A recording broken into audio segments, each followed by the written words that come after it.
Mari kita satukan hati pikiran kita, kita berdoa. Bapa yang kami sembah melalui anak-Mu Tuhan Yesus Kristus, kami selalu rindu akan kehadiran-Mu di tengah-tengah kami pada hari ini ya Tuhan. Karena hanya bersama-Mu lah kami dapat menemukan jati diri kami yang sesungguhnya. Ajari kami melalui firman-Mu. Pakai kami semua agar kami dapat hidup sesuai kehendak-Mu. Di dalam nama anak-Mu Tuhan Yesus Kristus, kami sambut dan siap mendengarkan firman-Mu. Amin.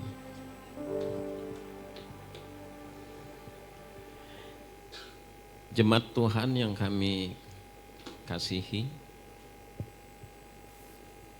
untuk yang kedua kali kami hadir di gereja ini. Pertama, waktu itu saya diminta untuk bersaksi. Dan kedua pada hari ini untuk menyampaikan firman Tuhan untuk kita jadikan sebagai arahan dalam kita melakukan hidup dan kehidupan kita. Sebelum kami mulai, ada yang perlu kami sampaikan. Kata atau kalimat yang akan saya sampaikan atau saya ucapkan, ya, semua itu diserap sama tubuh. Jadi kata, kalimat, apapun itu diserap dalam tubuh, ya, dan semuanya itu terdokumentasi di dalam tubuh kita. Ya. Namun tubuh kita tidak bisa mengidentifikasi dokumen yang masuk tadi di dalam tubuh kita, sehingga terkadang kita pikir apa yang kita sampaikan itu berkat. Kita pikir apa yang kita sampaikan itu sesuatu yang baik. Ternyata Bapak Ibu sekalian, yang kita sampaikan itu menjadi pergaduhan gitu. Ya. Even itu hamba Tuhan juga ya, mohon maaf. Bapak Pendeta Maurits dengan Ibu Pak Stephen. Jadi kita harus hati-hati untuk menyampaikan, mengontrol. Ya. Baru-baru ini rame hamba Tuhan yang besar itu tadi nggak terkontrol. Ya. Akhirnya jadi, ya, apa yang disampaikannya mungkin menurutnya benar, tapi setelah viral banyak orang yang, makanya hati-hati kita menyampaikan sesuatu karena itu terdokumentasi di dalam tubuh kita utamanya itu. Ya. Sekali lagi kami katakan bahwa tubuh ini tidak bisa mengontrol, ya, tidak bisa mengidentifikasi apapun ya yang ada di dalam atau yang mau kita sampaikan itu.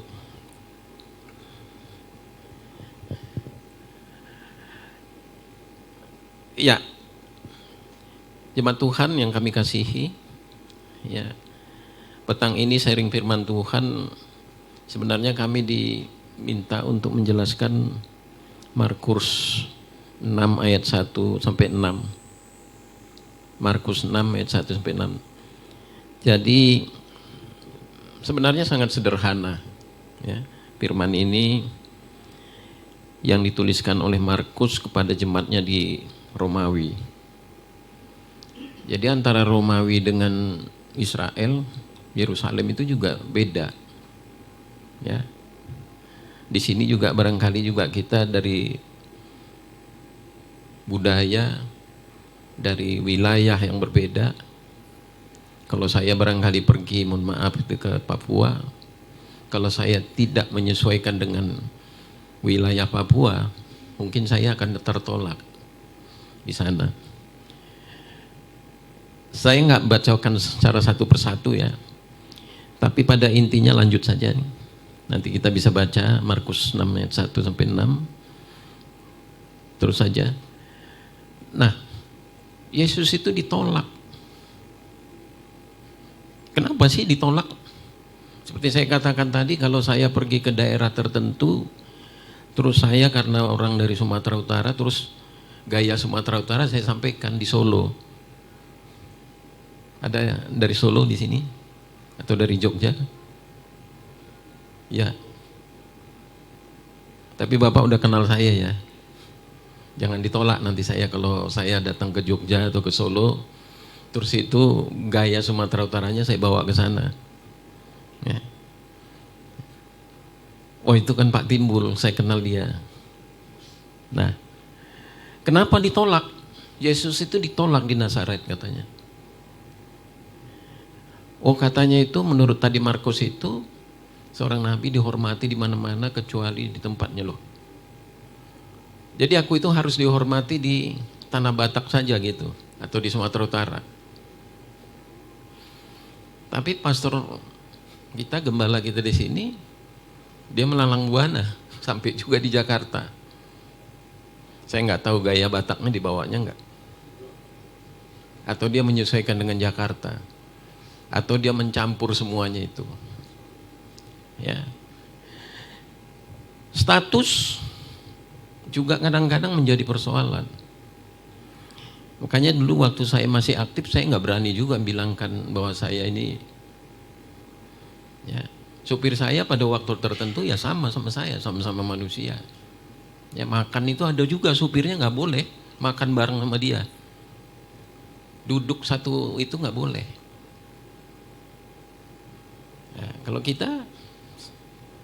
Nah, kalau saya dinas ke Bandung, misalnya seperti itu, bahkan supirnya, kamu tidur bareng saya aja kalau istri saya nggak ikut. Dia nggak mungkin satu tempat tidur sama saya, tapi dia mungkin di sofa. Saya bilang nanti uang nginap kamu kan bisa kamu bawa pulang. Nah di sini kan cuma tidur 1-2 hari kan kamu. Yang kedua dia itu bisa ngontrol saya. Jadi saya sekamar sama dia, tidak dengan orang lain. Karena potensi untuk orang lain itu juga banyak. Ya. Jadi seperti ini kenapa ditolak? Tadi saya katakan itu sama saudara saya di belakang tadi. Kalau kamu kenal saya, nanti saya datang, walaupun saya nggak ngasih tahu datang nanti mungkin. Oh itu kan Pak Timbul. Say hello-nya pasti ada. Tapi kalau nggak kenal mungkin berpapasan di mana ya, udah kayak saya di Pasar Senen nggak kenal orang semua kan. Tapi kalau ketemu saya sama Pak Pendeta Maurid barangkali, ini ipar saya nih gitu. Ya. Oh ini saudara saya, ini saya kenal. Nah, makanya saya bertolak belakang dengan topiknya itu. Saya tidak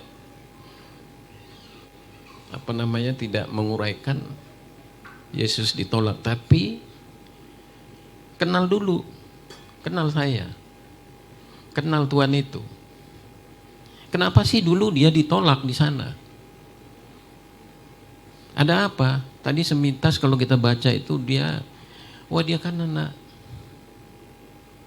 ya orang, maafin ya, di level bawah gitu, nggak dikenal orang, nggak dikenal siapa-siapa.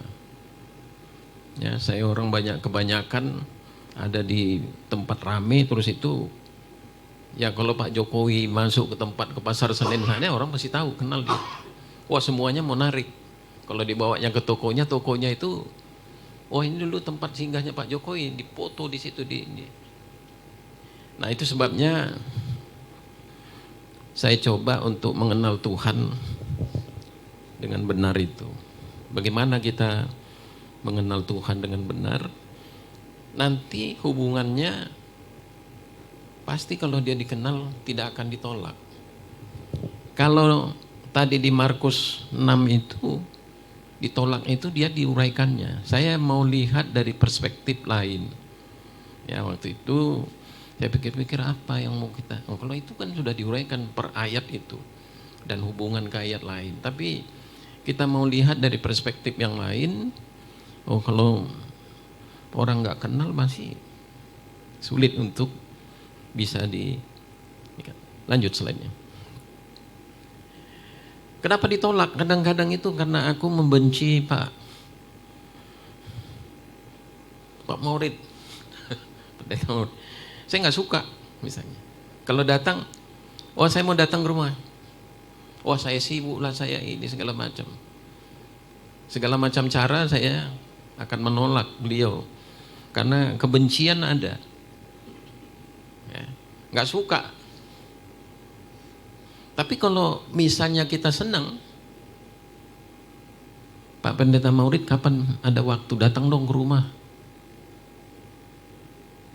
Kita mau sharing, kita mau ngobrol apa, itu ngundang misalnya. Tadi kita lihat ya Markus 6 itu Yesus ditolak seperti itu. Cinta ditolak, ya, lamaran kita ditolak, ya macam-macam pelayanan kita ditolak, ya. Sudah merasa seperti saya katakan tadi di awal supaya kita lebih berhati-hati. Ya, hati-hati juga. Kadang-kadang yang saya bilang tadi itu, benar kok itu Alkitabiah. Tapi tadi orang Batak terus pergi ke Jogja, ke Solo, terus itu gaya sana itu. Padahal di sana ada adat istiadat yang harus,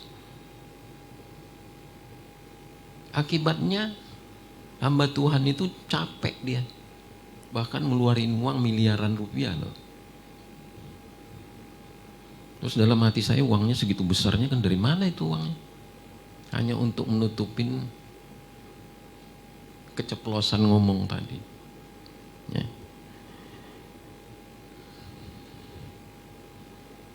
Kan jadi kemana-mana uraian itu. Nah makanya tadi di awal saya katakan itu hati-hati kita untuk menyampaikan sesuatu seperti itu. Miskin. Ya. Kalau kita lihat kadang-kadang di YouTube itu ada orang yang melamar pura-pura miskin jadi pemulung segala macam. Cuma melamar, cuma dia ngetes orang aja. Ya. Masih dia membedakan orang itu. Wah kamu, ya. Nggak mau dia. Jadi maaf sekali lagi kalau ada dari Papua. Dulu ada teman saya gitu di Papua ini. Dia protes di depan umum. Kalian kan selalu membedakan kami. Kalau kami mau pisah, kalian ribut. Kalau kalian misalnya orang dari Sumatera sama orang dari Jawa ketemu, cipika-cipiku dia. Kalau dengan orang Papua nggak mau. Kalian anggap kami ini bau badan kami. Maaf. Terus nggak mau kalian. Terus kalian itu kalau kami mau pisah, ini maaf ya, bukan mau membuatkan diskriminasi terus itu memancing sesuatu untuk ada pemisahan, itu tidak. Nah itu yang saya katakan tadi, ya. Kita ini sama-sama manusia biasa kok untuk ini. Ya. Orang kecil, orang biasa itu kadang-kadang itu tidak semua bisa membuat kita ditolak. Lanjut. Apa Yesus ditolak? Karena tidak ada yang mengenalnya. Lucu juga ya. Masa di Nazaret nggak kenal Yesus?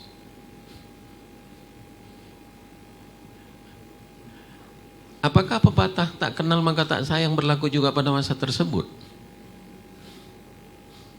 Ya kan ini kata-kata ini kita adop dari dulu. Alkitabiah nggak kata-kata itu yang hijau ini? Kadang-kadang terumuskan saat ini. Bisa saja dulu sudah seperti itu, tapi kita nggak menerjemahkan seperti itu. Tapi roh kalimat atau roh kata itu sudah ada di sana waktu itu. Ya. Nanti kita coba lihat, lanjut slide-nya. Ada yang kenal ini nggak? Pak Stephen kenal?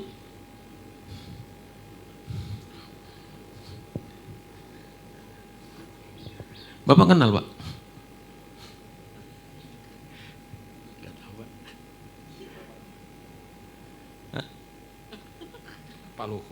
Opung. Sama-sama opung itu dua-dua. Satu opung Hasiana, satu lagi opung Luhut. Oke. Mau tahu lebih dalam beliaunya? Kan taunya cuma opung Hasiana satu lagi opung Luhut yang terkenal. Padahal bukan opung Luhut dia sebenarnya. Ada cucunya yang kalau Batak kan ada kayak saya opung Hasiana karena cucu terbesar saya namanya Hasiana. Oke, lanjut. Ada yang kenal ini?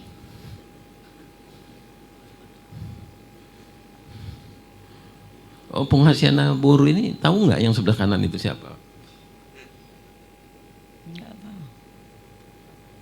Oh dia nggak tahu, padahal di sebelahnya loh. Nah, nanti kacamatanya dipakai. Pak Pendeta Maurits tahu nggak sebelah kanan itu? Tidak. Pernah lama di Siantar loh, itu dia orang Siantar itu. Siapa yang tahu? Itu semarga loh sama pastor itu. Sama-sama si Hotang. Cuma satu hamba Tuhan, satu lagi penyanyi. Abangnya Judika. Nah, kalau dia datang nggak tahu, datang tiba-tiba ke sini disuruh keluar. Itu tadi ya, mungkin disuruh keluar. Tapi kalau ada yang kenal, jangan disuruh keluar. Itu abangnya Judika. Siapa yang nggak kenal Judika misalnya? Ya, ini sama-sama si Hotang dua-dua. Yang si Hotang yang satu juga nggak ngerti. Ini masih konteks mengenal tadi ya. Lanjut. Ada yang kenal ini? Tentu kenal ya, yang ngomong sama istrinya. Yang sana Luhut tadi ya dengan istrinya. Berani-beranian Pak Timbul mensetarakan Timbul Siahaan dengan Luhut Panjaitan. Nggak tahu dia, nggak apa-apa kalau nggak tahu. Biarkan aja gitu. Oke, kita lanjut. Ada yang berani mengata tak kenal pada gambar ini? Ya. Song leadernya tahu nggak? Berani nggak? Kenal Pak. Kenal. Yesus. Kita bilang kita kenal. Tapi kalau daerah ini dibilang Nazaret tadi ditolak loh. Kenapa dia ditolak? Kita di sini kenal loh, padahal kita nggak di Nazaret. Mungkin nggak semua kita pernah ke Israel sana. Ya. Kalaupun kita ke Israel kan cuma dengar. Napatilah saja dulu Yesusnya di sini, di sini, di sini. Dikasih tahu sama guide-nya itu. Tapi kita kenal. Seandainya ini Nazaret ibu penguasanya, kalau datang Yesusnya ibu tolak atau ibu persilakan masuk? Persilakan masuk karena ibu kenal kan. Nah itu tadi sebabnya kenapa saya tidak menguraikan penolakan itu. Tapi saya melihat dari perspektif atau sisi lain, ya, walaupun sebenarnya di Nazaret itu orang tahu, tapi orang tahu dia anak Maria. Siapa sih Maria itu? Apa sih kerjaannya bapaknya? Oh tukang kayu. Nekat amat dia datang. Misalnya seperti itu. Nah, jadi coba kita endapkan pelan-pelan ya, karena waktu juga kita nggak bisa lama-lama untuk ininya. Tapi kita coba memikirin kenapa sih. Jadi pertanyaan kenapanya itu nanti bisa kita uraikan pelan-pelan. Ya. Lanjut slide-nya. Bagaimana kita mengenal Tuhan? Ada orang kata orang, nggak utuh ya.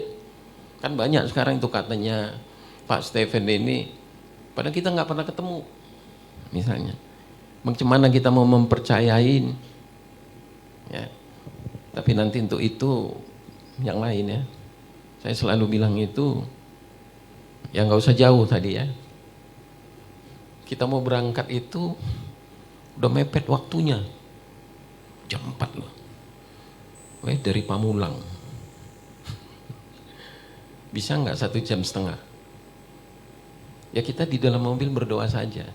Di jalan kita masih mendiskusin, sampai nggak? Loh, kenapa kita harus pikirkan, orang udah kita serahkan sama Tuhan kok. Ya, nggak perlu takut kita, nggak perlu kita khawatir tiba di sini. Ya kalau nanti misalnya nggak ini ya di sini diundurkan gitu. Tapi on time lah, saya bilang tadi saya sudah di bawah. Tepat waktunya. Jam 16 kurang 2 menit saya sudah di parkiran di lobi lah. Ya. Cuma di sini parkirannya katanya susah, ya jadi agak terlambat ke atas karena di parkirannya susah. Kenal karena baca dari berita. Ya. Sekarang yang paling ini di medsos lah, banyak orang baca gitu. Tadi sepintas, ada di Pamulang jatuh pesawat 3 orang mati. Kita nggak dengar, padahal kita di Pamulang kan. Hanya berita sekarang cepat sekali. Ya. Mantu saya itu Anthony, dia di Prancis, udah saya di sini. Tiap hari dia ngelihat papa mamanya itu di sana itu gimana sih gitu. Ya. Keadaan Prancis itu gimana sih? Ya, waktu saya di sana juga lihat ke Indonesia. Sekarang alat komunikasi itu sangat gampang untuk bisa diketahui. Kenal karena rindu. Tadi saya dengan ipar saya, Pak Pendeta Maudid. Kalau saya senang, saya rindu, kok nggak pernah datang? Kalau orang Batak, masa hula-hula disuruh datang ya? Kita yang datang gitu. Tapi maaf ya, saya belum pernah ke rumahnya. Ya kenal karena nanti silakan menanya dirinya. Ya, tanya diri kita, kenapa sih kita mengenal dia? Banyak alasan, banyak ya perspektif yang bisa kita jabarkan di sana. Lanjut.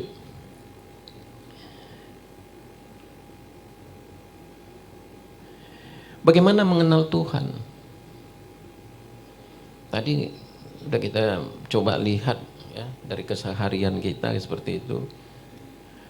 Efesus 1 ayat 9, sebab ia telah menyatakan rahasia kehendak-Nya kepada kita sesuai dengan rencana kerelaannya kepada kita, yaitu rencana kerelaan yang dari semula telah ditetapkannya di dalam Kristus. Oh, itu kalimat ini. Coba kita dalamin. Ada yang bisa kita dapatkan dari sana untuk tahu tentang Kristus itu, tentang Yesusnya. Kalau yang betul-betul belajar Alkitab itu dia tahu, di dalam perjanjian baru, perjanjian lama itu ada berapa sih kalimat atau kata yang memperkenalkan Yesus. Dari mulai sekarang dengan alat-alat seperti ini di searching aja, karena ada artificial intelligence itu bisa ngelihat, mengidentifikasi dia sekarang. Ya kalau tadi saya bilang tubuh kita nggak bisa mengidentifikasi. Sekarang itu. Makanya banyak orang kesleo. Kalau sudah kesleo, beredar untuk menutupin hal-hal negatif tadi itu. Bahkan hamba Tuhan juga bayar. Bukan dia berdoa tadi itu ya. Jadi banyak lah yang seperti itu ya Pak Murc ya. Hal-hal seperti itu hati-hati loh kita. Ya. Dia pikir sudah ini besar. Siapa yang nggak kenal beliau itu? Sekarang itu katanya itu banyak uang sampai puluhan miliar. Harus ngeluarin uang, datang berjumpa dengan si A. Dianggapnya si A ini bisa mendelete bahasa dia yang sudah, ya kalau kata orang dulu lah ya, 1 juta kuda kalau udah keluar nggak bisa. Cuma kata maaf, tapi maaf itu juga seberapa jauh untuk bisa kita. Ya kan. Kemudian keberadaannya dapat dikenal melalui karya-karyanya. Nanti kita bisa baca di Roma 1 ayat 19 sampai 20. Atau mau dibuka, siapa yang bisa buka Alkitabnya dan bacakan? Ada 2 ayat saja. Roma 1 ayat 19 sampai 20. Ada yang sudah buka? Bisa?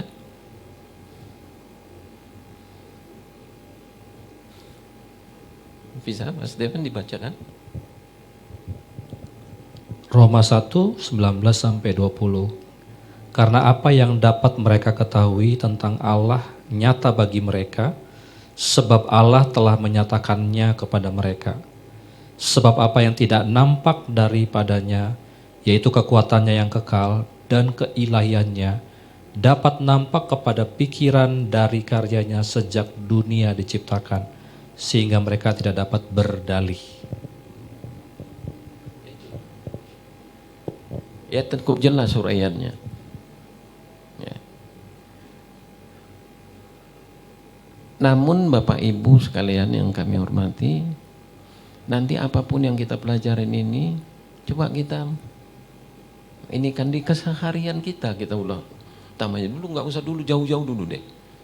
Ya, di keseharian kita, kadang di tetangga kita juga kita nggak tahu kejadian apa. Seperti saya katakan tadi.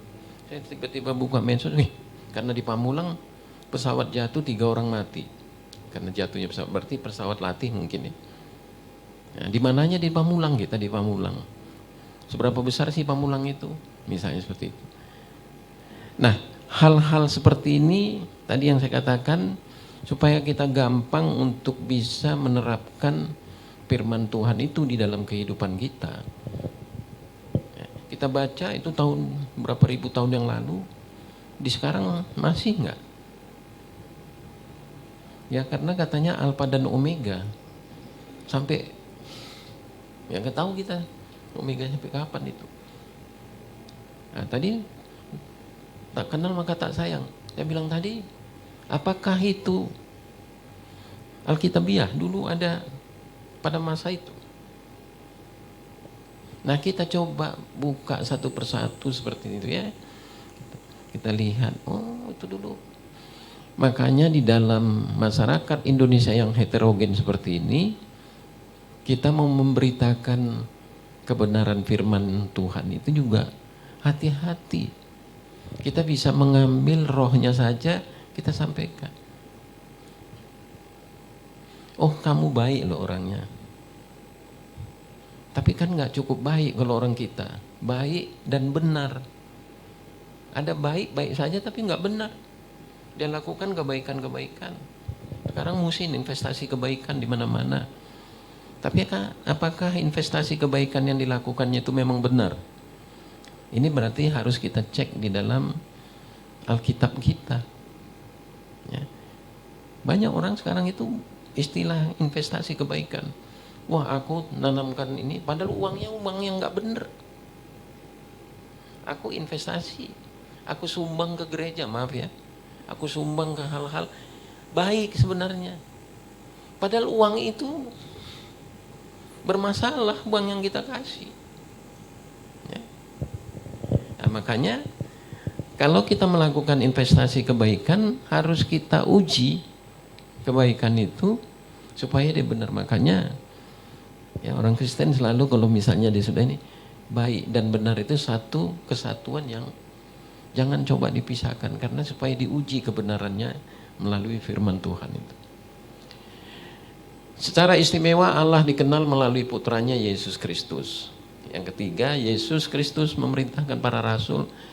Nah semuanya ini cara-cara kita untuk, masih banyak ya, banyak yang bisa kita uraikan atau kita telaah dari Alkitab tersebut. Lanjut. Orang bermimpi kepengen tahu bagaimana kita bisa lebih dekat dengan Tuhan. Kadang keinginan aja itu. Ya. Biasanya kalau udah ada masalah ya, dalam kehidupan kita, ada hal-hal baru kita dekat, biasanya itu. Itu ciri-ciri identifikasi orang mendekat, bukan karena kerinduannya. Saya selalu ditegur nih sama istri saya, karena dulu kita itu tiap hari ngadakan mesbah keluarga terus hilang karena sibuk ya. Nah, terus kalau ada masalah baru ingat lagi. Terus gimana sih supaya kita itu benar-benar melekat di dalam kehidupan kita? Jadi darah dalam tubuh kita itu sudah, sehingga nggak lupa lagi. Nah, ada orang seperti tadi, sebenarnya kan saya itu waktunya udah sempit, gimana sampai enggak ini? Jangan-jangan aku nanti dimarahi juga. Misalnya seperti itu. Nah, baru kita dekat sama Tuhan. Tuhan atur semua jalan kita. Ya. Kita bisa tempat. Jangan sampai misalnya sudah kita serahkan kepada Tuhan juga kita masih khawatir. Oh, gimana nanti anakku ini mau sekolah? Padahal kita serahkan sama Tuhan. Tuhan, anak ini adalah anakmu Tuhan, yang pemberianmu, anugerah daripada kamu. Ya kamu sebagai orang tua, kita sebagai orang tua, kita berusaha untuk itu. Tapi nanti, wah ini banyak faktor eksternal yang nggak tahu kita itu menjadi sesuatu yang membuat kita menjadi ragu, menjadi khawatir, menjadi. Kalau anak-anak Tuhan, ya, banyak cerita waktu saya bersaksi juga di sini, saya sampaikan kenapa sih saya bisa, nggak ada yang membuat saya terus itu, oh saya karena kenal ini, karena itu, enggak, tapi karena saya betul-betul ya mencoba mengenal yang sana, nanti sana yang ngatur gitu. Ya. Ibrani 1 ayat 3, ia adalah cahaya kemuliaan Allah dan gambar wujud Allah dan menopang segala yang ada dengan firman-Nya. Ia penuh kekuasaan dan setelah ia selesai mengadakan penyucian dosa, ia duduk di sebelah kanan yang Maha Besar. Ya. Jadi mimpi yang kita atau ada di dalam hidup kita itu gimana sih mewujudkannya? Kadang-kadang orang mau bermimpi aja pun susah. Ada orang dikasih. Kadang-kadang mimpi itu jadi petunjuk. Ya. Tuhan berikan sesuatu melalui mimpinya. Jadi petunjuk untuk dia apa yang harus dilakukan. Kenapa diberikan? Ya kadang-kadang dia minta, kadang-kadang ada yang nggak diminta. Ini melalui akan kau berikan sama dia misalnya. Lanjut slide-nya. Tuhan Yesus tadi yang seperti kita katakan, ya kita sudah tanya beberapa mendiskusikannya, selalu menggambarkan hal-hal yang baik, memberi solusi, terobosan, kemenangan, dan mujizat. Banyak hal-hal tadi itu ya, di mana Yesus berada di situ pemenuhan atau kepenuhan Bapaknya dinyatakan.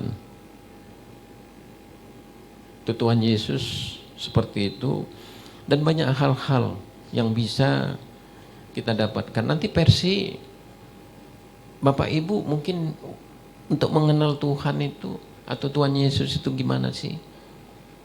Ya banyak juga saudara-saudara kita yang di seberang, dia pergi ibadah di tempatnya sana. Waktu dia sholat katanya di situ malah yang ketemunya Yesus. Di situ dia bertobat banyak. Kita bacain seperti itu. Nah, kenapa Tuhan Yesus tangkap dia gitu? Ada apa? Nah, perlu sebenarnya dia itu menyaksikan, memberi kesaksian sehingga yang lain itu bisa memahami. Enggak pun sampai kita ke sana. Masa kita mau ketemu Yesus pergi dulu ke sana gitu kan, enggak. Padahal tempat kita ada di sana. Enggak usah ke sana, di sini juga bisa kan? Nah, karena di mana-mana bisa kita. Cuma iman kita yang perlu kita lebih perdalam, lebih kuatkan. Kadang antara iman kita dengan pikiran kita itu suka enggak kompromi. Pikiran kita kadang-kadang lebih dominan daripada iman kita. Itu membuatkan sesuatu itu kayak tadi jadi kekhawatiran yang muncul. Katanya jangan kamu khawatir. Karena kalau kekhawatiran itu lebih dominan, maka itulah yang terjadi. Kita paham tapi waktu terjadi dalam kehidupan kita nggak bisa atau lupa ya. Saya nggak tahu nanti hambanya bisa melihat gimana sih kalau ada perbedaan seperti itu. Bagaimana kita supaya iman kita itu betul-betul bisa kita ini tidak diintervensi oleh pikiran kita. Sehingga dari pikiran itu lebih dominan. Ya. Saya sedikit agak ini ya. Jadi Sekarang saya itu di tempat saya bekerja sekarang itu ada kasus seperti itu, antar keluarga seperti itu. Ya. Konflik ini dalam. Ya. Kalau perlu dicopot aja itu semua, padahal anaknya. Copot sebagai direktur itu copot semua. Ke pengadilan kita pergi gitu. Nah, saya diminta untuk menengahi seperti ini. Ya. Apa yang kita lakukan seperti itu? Karena keluarganya juga sudah mulai tidak begitu ini dengan kejadian-kejadian seperti itu. Oke, kita lanjut aja. Kalau sudah kenal akan Tuhan Allah, kita terus mau apa? Karena kita tahu akan kebesaran Tuhan, kita biasanya ya kalau udah kenal segala macam kita minta. Kalau kita kenal Tuhan, apa sih yang prioritas kita minta? Apakah kita minta pekerjaan, apakah kita minta materi yang ada di dunia ini? Walaupun itu bisa diberikan oleh Tuhan.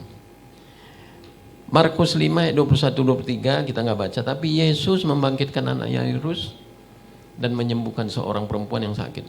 Ini karena kenal Tuhan dia. Dia bisa meminta itu dan diserahkan, diberikan. Ya. Jadi semua hal-hal kalau sudah kenal dengan Tuhan, apapun bisa Anda minta. Tapi tanya diri kita, apa sih yang prioritas harus kita minta kepada Tuhan kalau kita sudah mengenal Tuhan itu. Lanjut.